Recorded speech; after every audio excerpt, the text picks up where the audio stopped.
An interesting comment you get a lot from haters when it comes to MBTI and Jungian psychology and things like that.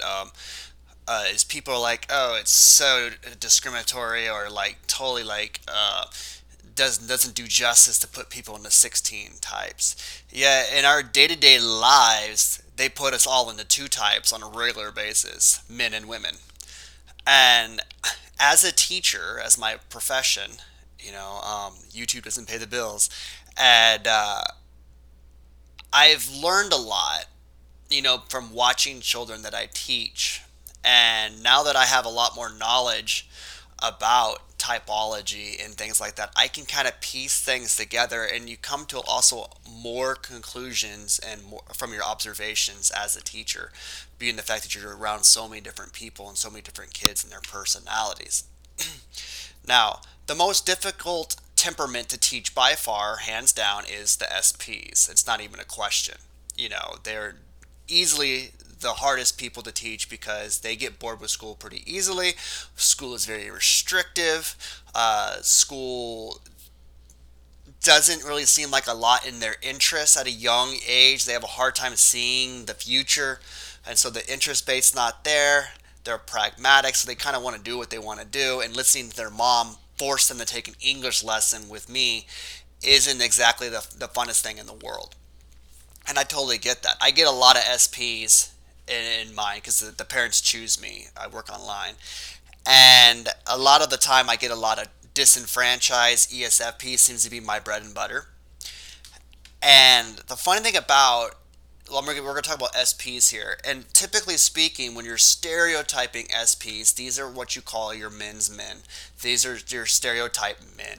And what people think men are is their SPs. They think of them as independent. They think of them as interest based. What is in it for me? I want to get this. I'm their focus with their NI, things like that. And when you get SP girls in your classroom, they act no different than the SP boys.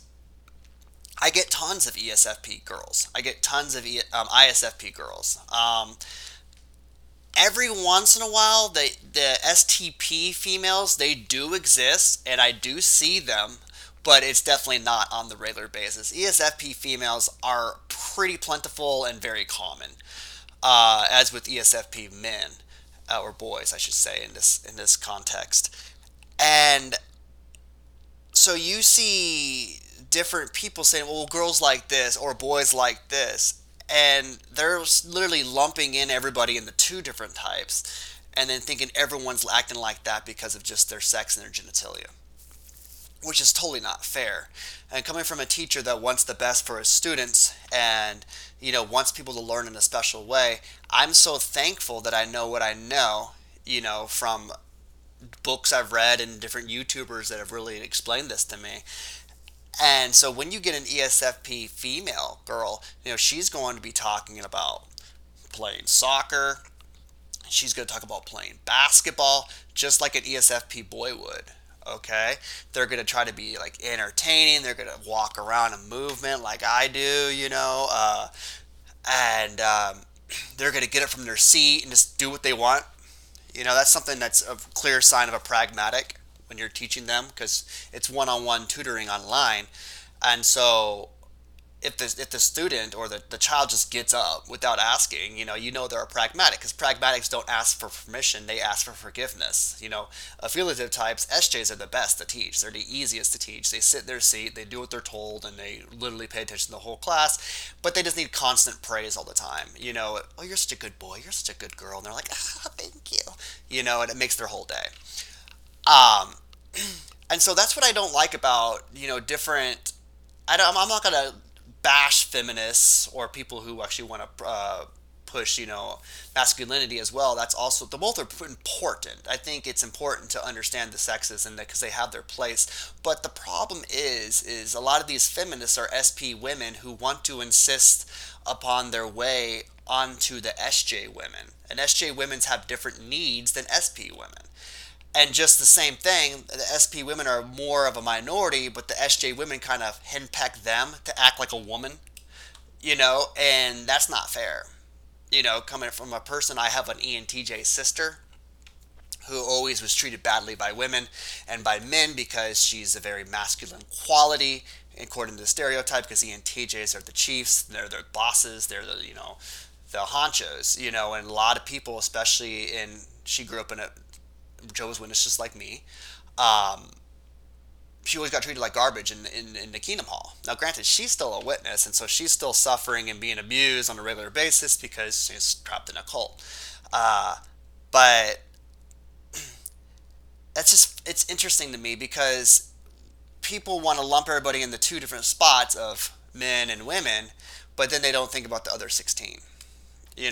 And so as a teacher, I'm trying to figure out the children's type for the most part. I mean, I'm not trying to figure out people are abstract or not.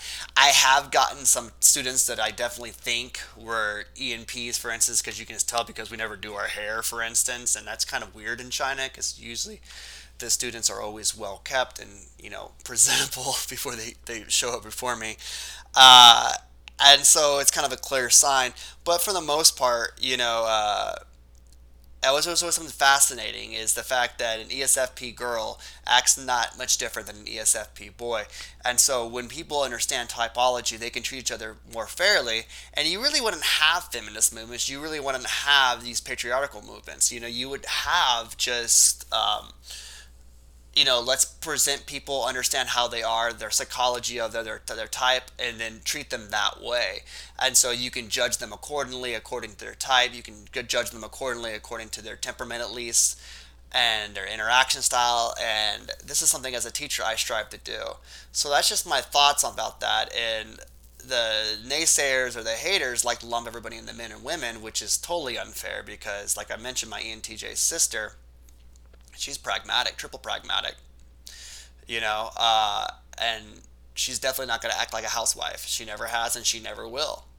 Yet she continually gets abused. So as a teacher, I try to make sure my students don't get any treated. So when I get a girl who's clearly an SP, I try to be as tough, just like as if it was a boy.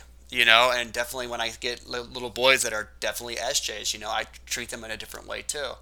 And that's just fascinating to me, and how the world would be a lot more peaceful, a lot more fair if people understood each other and how they work. And this is included going to school.